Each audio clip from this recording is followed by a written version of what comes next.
Hey, good afternoon, everybody. It is June 10th, 2026, and we are going to read from Deuteronomy chapter 15, and we're going to read Psalm 102 today. All right, so what's happening in Deuteronomy? Again, Moses is preparing this generation of Israelites to take the promised land. Some of them were children when their parents were kept out, some of them hadn't been born yet. So Moses has to reiterate all of the commandments, go run through their history. Now he's going to talk about their debts and slavery and generosity to the poor. Now, originally we had the year of Jubilee, which happened every 50 years. There was a Sabbath rest for the land that happened every 7 years where they weren't going to plant crops. Now they're going to start to see Moses pull some of that Jubilee stuff into the Sabbath rest period. So every 7 years he's saying you have to forgive debts.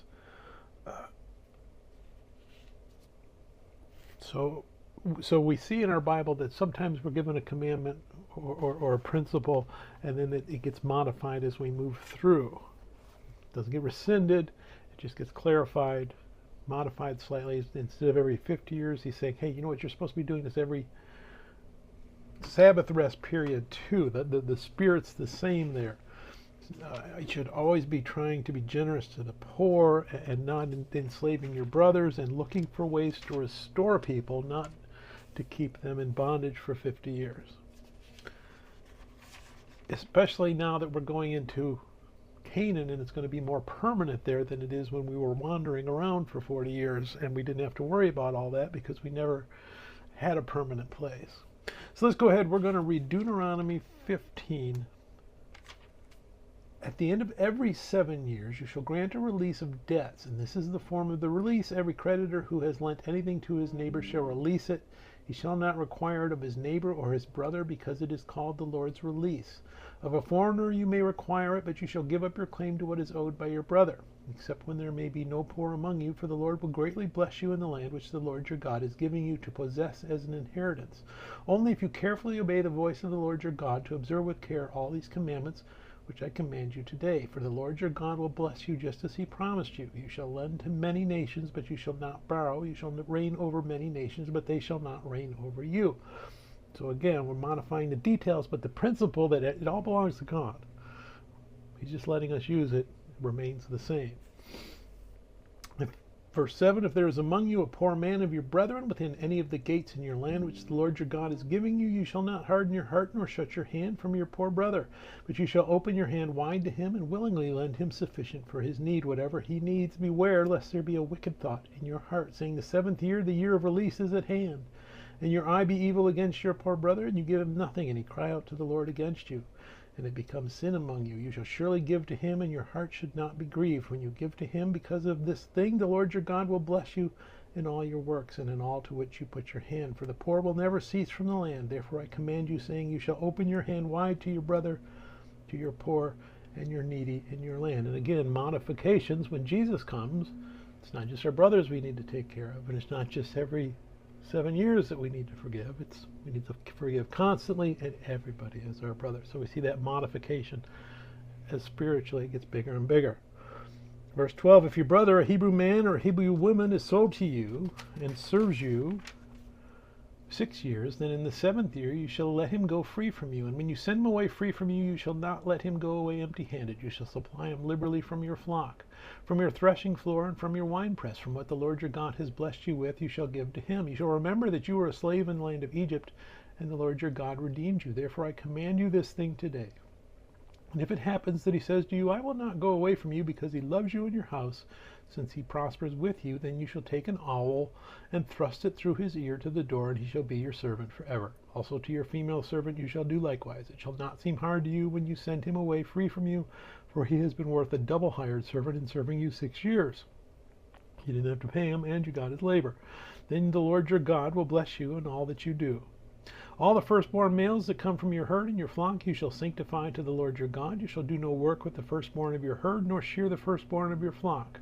You and your household shall eat it before the Lord your God year by year in the place which the Lord chooses. But if there is a defect in it, if it is lame or blind or has any serious defect, you shall not sacrifice it to the Lord your God. You may eat it within your gates. The unclean and the clean person alike may eat it as if it were a gazelle or a deer, only you shall not eat its blood. You shall pour it on the ground like water. Let's move over to Psalm 102. The Lord's eternal love, a prayer of the afflicted when he is overwhelmed and pours out his complaint before the Lord. So now we're back to these big full titles, at least for this psalm. This is somebody who's afflicted. A lament for the specific person involved who we don't know who it is or exactly what they're overwhelmed by, but they're complaining to God, hey, things are going bad for me. I thought things were supposed to go good for me when I believed in you. What's going on? And we see in this prayer as he pours out his soul and he starts to remind himself that, you know what, God is going to be with me. God is going to protect me. God is going to pull me out of this. Somehow, I'm not sure how, in my depth of despair here, but I know if I trust on God, it'll be okay. So, and we see that lament turn into praise.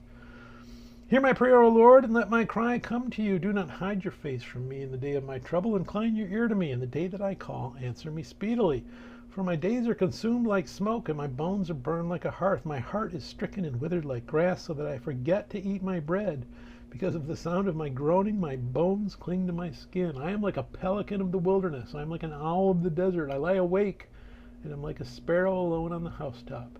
My enemies reproach me all day long. Those who deride me swear an oath against me. For I have eaten ashes like bread, and mingled my drink with weeping, because of your indignation and your wrath. For you have lifted me up and cast me away. My days are like a shadow that lengthens, and I wither away like grass. But you, O Lord, shall endure forever, in the remembrance of your name to all generations. You will arise and have mercy on Zion, for the time to favor her. Yes, the set time has come. For your servants take pleasure in her stones, and show favor to her dust. So the nations shall fear the name of the Lord, and all the kings of the earth your glory. For the Lord shall build up Zion, he shall appear in his glory. He shall regard the prayer of the destitute, and shall not despise their prayer. This will be written for the generation to come, that a people yet to be created may praise the Lord. For he looked down from the height of his sanctuary. From heaven the Lord viewed the earth, to hear the groaning of the prisoner, to release those appointed to death, to declare the name of the Lord in Zion and his praise in Jerusalem, when the peoples are gathered together, and the kingdoms to serve the Lord.